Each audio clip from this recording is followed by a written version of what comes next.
Sehingga mungkin akan ada pro kontra yang dimana ada tim nih atau ada penonton yang lebih suka kayak wah dengan line up yang tadi aja selesaikan pertandingannya sampai akhir pokoknya menang kalah sampai akhir line up-nya sama. Tapi ada juga yang bilang kalau seandainya pergantian pemain itu dibutuhkan demi menjaga bagaimana pola permainan. Kalau misalkan tadi pola permainannya terlalu cepat, berarti harus ada pemain atau yang player yang bisa ngerem, betul, yang bisa memberhentikan bagaimana pola serangan agresif dari teman-teman Rebellion Zion, dan itu adalah jawabannya di Wijanarko. Waduh, sekarang Baloyski punya Grok. Baloyski Grok ini berarti mereka akan bermain agresif. Sebentar. Ini kita ada di season 10 kan? Ya. Bukan di season 4 atau 3 kan? Yes. Yang dimana Grok first pick. Iya. Ya itu Jauh ke belakang loh. Papi Dangki. Papi Dangki. Jauh banget Dangki. ke belakang loh. Marsha. Belum. Psycho. Baru 6 season lalu kalau nggak Iya. Jauh. 6 season cuma 3 tahun, Pak. Nggak berasa. 7 season juga. Masih 3 tahun yang lalu masih 29 tahun, Mbak. Saya masih 17 Gak mungkin, gak mungkin. 12 tahun, sekarang gak 17 saya. mungkin, gak mungkin. Oke, dengan ada Fredin dan bahkan lagi-lagi Buset Irito. tebel. Nih ya, tadi kita sempat ngomongin soal data statistik yang dimiliki sama Sadera. Ya. Sekarang Luke. Look, Luke ini adalah orang yang paling menakutkan ketika menggunakan Fredrin. penggagas utama pula. Dan penggagas utama. Dua roamer itu sempat muncul sama Onyx waktu season ke-9. Tapi waktu season 10, Geek Farm. Geek Farm. Jadi ini banyak banget yang startnya dari Geek Farm sebetulnya.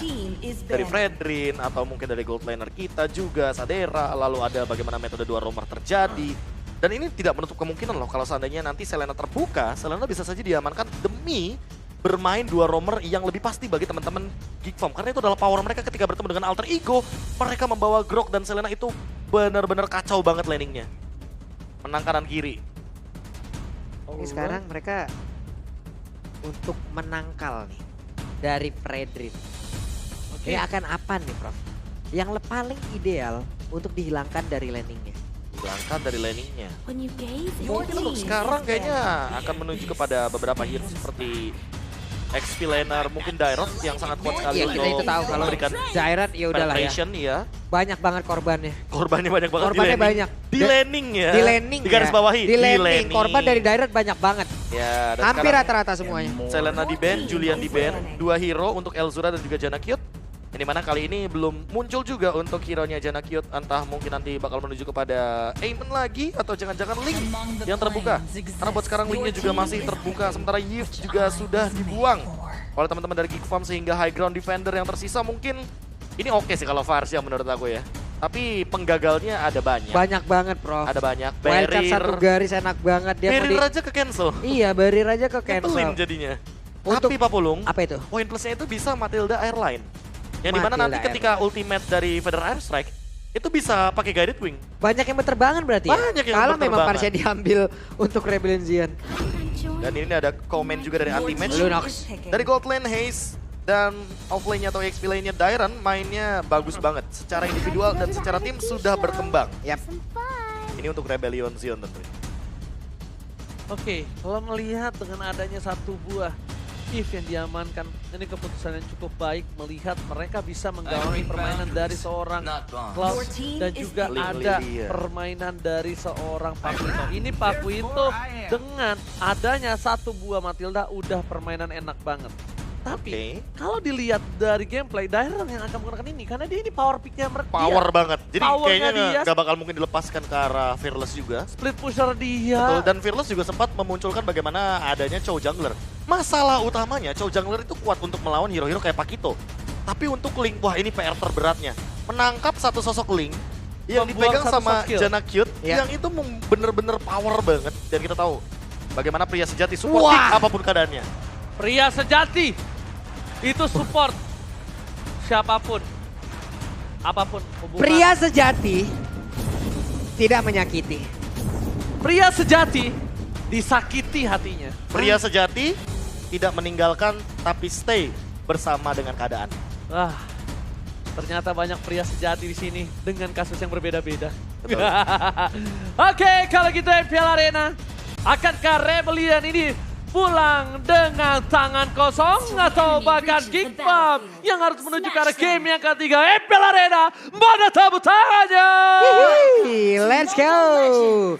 Banyak ya, banyak pria sejati nih ya. Tapi kalau kita ngomongin pria sejati nih, ini identik dengan kepala keluarga juga ya Prof ya. Dengan pemimpin juga ya Prof ya. Iya. Kenapa? Karena untuk pemimpin, kepala keluarga itu memikul, bukan memukul.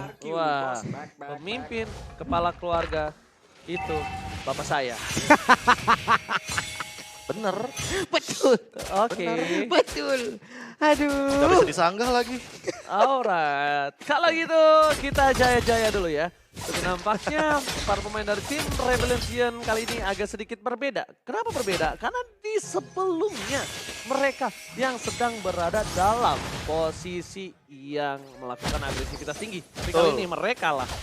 Yes, dan kali ini kalau ngomongin soal agresivitas, Yap. ini entah kenapa ya kalau ngomongin soal Wijanarko dengan Matilda, dia bisa melakukan poking damage. Oke. Tapi masalah utamanya harus secepat mungkin Wait. mendapatkan bagaimana power spike yang mungkin dimiliki sama Matilda di early game. Oke, Eterna memilih kalau Rebellion ini mungkin dengan adanya permainan comfort zone dari tim Rebellion dengan Dairon dan juga Fearless. Ini bukan sebuah alasan yang ini ya, harus dibingungkan. Karena itu udah powernya mereka. Yeah. So far ya, bahkan aku lihat ini dari draft, memang Rebellion punya power yang mereka miliki semua kalau kalian baru sadar. Lengkap banget dan bakal level 4 kali ini belum ada yang bisa didapatkan. Tidak ada The Way of Dragon. Bahkan Janna Kitty kali ini yang harusnya level 4 terlebih dahulu. Tapi lihat dengan invasi yang dilakukan para pemain dari Rebellion, Geekfam harus termakan first blood. Swallow masih mau bermain dengan sabar dan ingat belum ada Tempest of Death untuk Janna Kitty. Tapi look is coming up. Elzura, Dairon, knockout strike kali ini bisa menumbangkan Luke dan bahkan hilang again and again. Power hero dari Dairon itu sendiri berhasil menumbangkan para pemain dari tim Geekfam. Tapi satu hal, Fearless masuk terlalu dalam dan ini cukup berbahaya. Dua dan keluarkan dapatkan Retribution. It's on point, Tempest of Blade. Kali ini ternyata berhasil mengejar dan mendapatkan 1 point kill atas tim dari Geekfam. Dikejar sampai ke dalam mau tertarik tapi Luke mulai membalaskan keadaan mereka mendapatkan 2 poin kill. Tapi tadi ini dipaksa fight di awal banget ya Prof ya. Dia Iya. ketinggalan. Biar ketinggalan dari segi early game-nya karena kita tahu sendiri bahwa bagaimana Pakito dengan rotasi cepatnya dia juga bisa memaksimalkan dan aduh masih bisa dihindari ternyata. Satu ultimate yang mematikan dari seorang Fredrin dan ini harga mahal banget. Santai bro. Santai bro, Santai santai. aja lah. Tapi masih early game gak ada yang santai kayaknya. Tabrak aja lah. Sesuai dengan moto ya. Tidak melambangkan santai masalahnya tadi apa yang terjadi di 2 menit barusan ya. Bener. Santai hanya untuk hari Minggu. Kita harus sikat dan bahkan tabrak aja lah lagi Wijanarko. Di garis depan, tapi Elzura memberikan informasi kalau dia tidak bisa langsung melakukan team fight. Kali ini dia harus benar-benar fokus ke laning phase-nya. Dan bahkan di top lane sana, ini menjadi kesempatan yang cukup besar untuk tim Rebellion menumbangkan Kadera. Tapi lihat, 4 orang bakal coba ditumbangin. Buset. Untuk 1, harus ditukar dengan 1 buat Arthur. Karena kalau tidak ini bakal rugi, benar. Ya bakal jadi rugi banget dan nanti snowball-nya bakal ke arah kanan untuk Rebellion Zion. Gold leading-nya juga bakal lebih tinggi lagi sehingga Turtle menurutku lumayan menutup untuk sharing yang dilakukan teman-teman. Iya. Bukan itu, dia ngetahan retribution-nya. Dia pengen melakukan invasi kembali. Dia Lito, tapi Dan dia udah Windtalker. Yes, dia Windtalker dan dia ke arah purple buff. Informasi telah diberikan, Sakaratul Maut dari Fearless. Dan itu berbahaya. Karena Zoning ini. zoning yang dilakukan dan retribution is on point. Berhasil diamankan Cara KC. Menuju ke arah belakang tapi Luke yang tertinggal. Bahkan Baloyski mencoba untuk mencabut. Masih ada Watchers. Untuk kali ini tidak akan ada team fight tambahan. Ya, kayak terjadi lagi seperti di game yang pertama di mana Rebellion Zion itu sebenarnya overextend di arah bagian gold lane. Tapi sebenarnya yang dilakukan sama teman-teman Rebellion Zion itu nggak salah. Karena apa? Men-shutdown Kadera sebelum nanti dia masuk ke arah late game itu benar-benar menjadi sebuah jawaban. Walaupun kita tahu ya Cloud di awal game memiliki keunggulan. Ya kita tahu setiap Art of Thievery akan menambahkan 10 gold. Jadi untuk farming his lebih cepat. Namun untuk late game kan Heavy Crossbow lebih mematikan juga untuk area of effect. Sehingga dengan Blazing Duet pun tidak tentu untuk menutup bagaimana dealing damage dari Kadera. Baloy ini selamatkan ya. Sadera. Ini dia. Romer nyelamatin Core X. Core nyelamatin Romer. Yes. Dan Sadera membuktikan kalau mereka bermain sebagai sebuah tim, Profesor. Iya, sebuah tim. Karena terkadang ada mindset yang gua core, gua harus nyelamatin lo, it's okay lo tumbang. Tapi ini beda mindsetnya. Dibalik. Reverse psychology. Reverse psychology, semuanya punya peranan yang sama. Semuanya harus saling melindungi, semuanya harus saling cover. Apapun itu role-nya, tapi Luke coba lihat untuk kali ini. Belum lagi ada Janna Kitty yang sudah melihat dari kejauhan, tapi kayak dicekin kayak gitu aja ya. Landing. Cekin aja. Ngejar dia tuh udah bener-bener bener-bener kayak mustahil dan sia-sia. Tapi nggak ada yang sia-sia kalau kalian gunain head and shoulder. Karena ketombe dan gatal kalian udah pasti terwipe out. Langsung terwipe out, rambut wangi, rambut rapi, tidak ada ketombe. Ih, kurang apa lagi. Oh, informasi telah diberikan di arah bottom lane. Akan ada team fight. Luke akan menjadi orang dan korban yang selanjutnya. Tapi ini akan ditukar dengan satu buah purple buff. Is it worth it, Profesor KB? Sebenarnya MBI MSA? banyak banget yang terjadi di arah bottom lane. Clear wave, Iya. dan juga sebuah purple yang diambil, dan ini adalah merupakan sebuah keuntungan karena haste-nya seperti yang akan ditukarkan di arah top lane. Dan ternyata itu pertukaran yang mahal. Worthy. Worth banget kali ini baru Profesor KB dan bahkan Chana Kitty ingat. Masih ada satu buah double softlet. Yap. Masih ada satu buah retribution dan bahkan Wey. retribution almost is never enough. Hampir aja. Hampir, tapi tenang. Hampir itu nggak mungkin cukup untuk Chana Kitty. Yap. Sekarang mereka punya kesempatan lagi untuk bisa melakukan sebuah serangan, sebuah push karena ada purple buff juga di area dari Jana Kitty. Tapi Jana Kitty masih berjuang juga untuk mendapatkan purple buff-nya. Hanya saja sejauh ini aman. Aman, tidak ada serangan lagi. Itemnya seperti ini, Bro. Ya, kalau kita ngomongin soal item, Radiant Armor kayaknya bakal jadi jawaban untuk Baloiski. Karena kita tahu Swallow juga memiliki power untuk magical damage-nya yang sangat amat tinggi. Dairon sepertinya dia dalam sebuah ancaman kalau terlalu lama untuk melakukan sebuah cut wave minion. Karena di satu sisi lainnya, lihat Salira. Waduh, Blazing 2 dikeluarkan tapi Elzura. Black Shoes-nya tepat waktu namun Ice-nya masih berhasil sama. Coba lihat Jana Kitty langsung aja mengelok tapi tidak mau turun. Pinter banget lihat. Dari Jana dia tunggu siapa yang pakai guiding wind-nya. Yep. Ketika guiding wind-nya dipakai ke arah seorang Virus, ini daripada gue petaka masuk. Tempat softlet dengan sia-sia. Mending tempat softletnya gua tahan untuk adu purple buff. Ya kan? Karena Ya, dia pakai adu tadi. level lah, adu level. Karena kalau tadi dia pakai tempat softlet itu bakal berat. Tapi level Chanarko again. Bersama dengan Buset. Black dan tidak ada Black Jones. Tidak ada Black Jones yang sempat digunakan. Wild Charge belum ada. Memilih menuju flicker ke belakang depan sana. Maloski nampaknya gak bisa bertahan lebih lama lagi. Dan dibalas dong. kali ini memberikan sedikit damage. Dan bahkan flicker telah digunakan oleh Storm Siren. Kali ini tidak pakai split. Kenapa? Karena case-nya banyak banget yang harus mereka hindari dengan adanya crowd control ini dimiliki dari tim G5 ID. Itu Iya. tadi gimana ya, mereka diserang untuk di area tengah. Elzuranya diserang oleh 4 penjuru mata angin loh, Bro. Kanan, kiri, atas, bawah ya Betul. semuanya. Tapi Fearless juga kayaknya cukup terjebak barusan. Apalagi dengan barrier. Dikandangin. Barrier 1 kali 24 jam dikeluarkan oleh Pak Baloiski. Gak Tapi kena. lihat di belakang sana. Damage-nya tidak cukup. Dan bahkan King Fam is coming back. Berhasil mendapatkan point kill. Mendapatkan team fight. Dan bahkan tidak mau lepas disengage. Mereka menukar dengan poin yang mahal itu Swallow. Iya, mid laner tuker sama Roamer udah otomatis jadi harga yang mahal banget Ya, bagi teman-teman mahal dari banget. Geek Farm. Apalagi dengan Turtle yang tiba-tiba udah jadi Lord di menit yang ke-8 kali ini. Dan udah mulai langsung coba buat di-engage. Apalagi dengan power dari Geek Farm yang kita tahu rotasinya cepet banget. Jana Kitty ini maksimalin banget level yang dia miliki. Bahkan plus 2 loh dibanding Fearless. Dairon, tapi Dairon, mereka punya Dairon. Dengan gameplay tersudut biasanya mereka akan bermain dengan metode split push. Wijan aku juga nggak bakal di commit. Itu masalahnya. Yes. Ketika dia mencoba untuk split push, ini Jana Kitty sama Luke berdua terus. Jadi formasinya 3-2. Sehingga ketika melakukan split push, otomatis ini Dairon yang bakal terancam. Kenapa? Formasi 4-1-nya cukup mengerikan kalau ketemu 3-2 kayak gini. Oke, tapi ternyata satu yang terakhir Jana Kitty still survive. Dairon, where are you going? Nowhere to hide. Dan masih mencoba untuk selamat. Masih coba untuk memberikan sedikit impact. Dan ternyata masih ada turret Dairon. di depan sana. Dairon versus everybody. Bahkan bisa mendapatkan satu buah mid laner. Tapi di sana posisinya sedikit berbanding terbalik. Di mana Fearless gak bisa mempertahankan turret mereka. di tengah. Objektivitas gaming yang dilakukan dari seorang Jana Kitty. Macro play again. Jana Kitty selalu bermain dengan macro play-nya. Setiap Wah. di dalam under kondisi.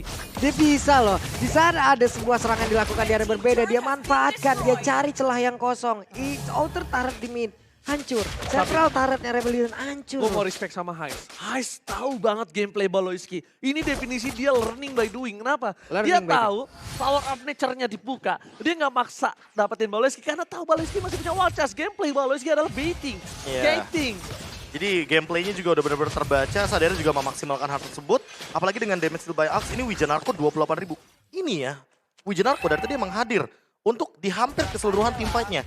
Tapi entah yang kalau kita ngomongin soal bagaimana Rebellion Zion dengan formasi 4-1-nya, ini masih belum maksimal.